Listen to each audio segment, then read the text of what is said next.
Hello, everybody, and I mean everybody this time. Today's 5 minutes to 10 minutes is used for everybody in the world. Every single person who has a citizenship to a nation. This is about those who choose not to vote. It doesn't matter what nation you are, the sovereignty of a nation needs to be respected by all. But then I say the government of the nation is chosen by the people within that nation. Here in the United States, it's by the people who vote, and also in a lot of countries. There's still a very large amount of people in all these nations that do not vote. They will argue it's corrupt, it's invalid, it doesn't stand for the country anymore. My vote doesn't really count. And there is hundreds of excuses why not to vote. And for every single one of the 100 reasons, I can only come up for one, and one alone. This is for every one of you in the whole world. Your country, no matter which one it is your country. Your sovereign nation is yours. And if you're lucky enough to have one where you have a voice by voting. Now, a lot of you can use the example of Iran, where a lot of votes seem to have disappeared, or areas voted more times than they had people, total people, women, children, and men. Yes, that can happen. But if each and every one of you in your nations would vote, it makes it harder to do. Because if you vote, the political corruption has to find not one follower or supporter, has to find two. One to cast the vote and one to cancel you out. But they may hide my vote. My vote don't count. Well, it really does. Look what happened to me. But I found out I actually got a lot of votes. A little technical law and they discarded all my votes. It won't happen in 2012. But the 8,700,000 write-in votes I got are the reasons I'm here today continuing. I had no intention to campaign and run in 2012.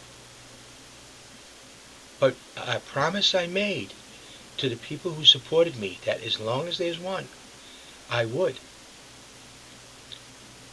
But this is to the people who don't vote in the whole wide world.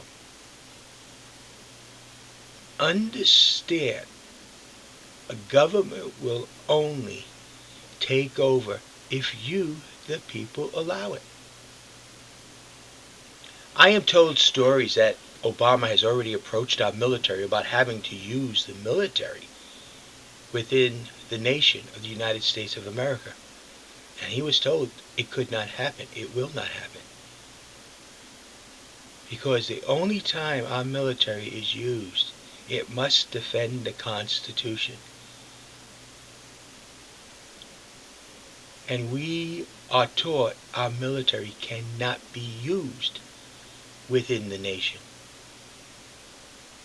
to squelch people who are exercising their rights and liberties and privileges as the Constitution outlines it. If you were to listen to the news in the United States, a white supremacist group went into a highly Hispanic area where there's a lot of illegal aliens and demonstrated, marched peacefully. The Hispanics got violent. The police arrested a lot of people. None was from that supremacist group. They were demonstrating their constitutional rights and privileges. Those who tried to be violent against them were arrested, many of the Hispanics. And they don't understand it because these illegal aliens don't understand our Constitution. Those rights and privileges have to be defended. Whether you agree or disagree, it has to be. And you have to allow the people to express themselves. But to keep an honest government, it requires honest people. People who will go out and vote. I ask you all who don't vote, and you have a lot of reasons. Over the past, I got a lot of people who said, I would support you, but I don't vote because of this or because of that.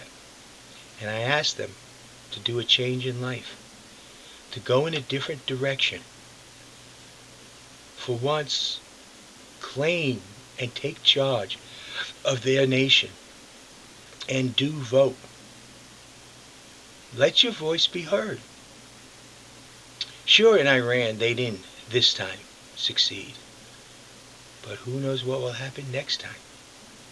There's a very, very strong possibility that next time they will succeed. The opposition in Iran in the election before this one disappeared. The opposition in this election is still there. The people, the leaders, were not arrested. Their family were. They tried to threat. But the vote has gotten to a point where the people are beginning to control their government. Voting is very, very important to your sovereign nation. Yes, there's a lot of corruption. And though I disagree in the United States with term limits, I can't argue the argument against it.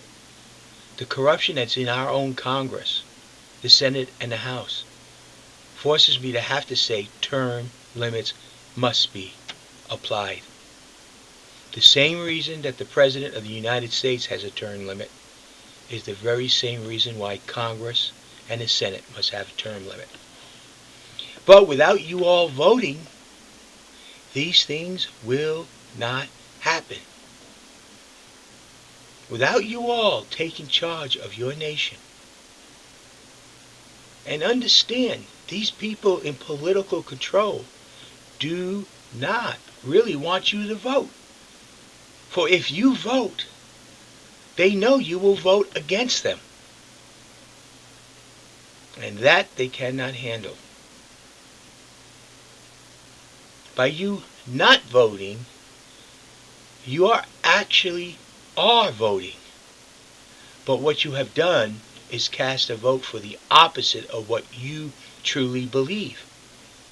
You cast a vote for the corruption. You cast a vote for the political machines. By you not voting, you keep in power the very things you are against. Because by you not voting, you have voted just for them. Now I'm going to tell you, I want you out there to go out there and become politically active, no matter what nation you are. Look at your candidates, select them, support them. And on election day, you decide whether or not you go into that booth and vote and who you vote for. That choice is yours alone. For those in the United States, I hope you choose me. But if you don't, understand, I still will respect your right to choose. And I hope, and I do pray, you do choose to vote. Because to have a government that is honest and true and listens to the people must speak. And voting is the way to speak, louder than any other.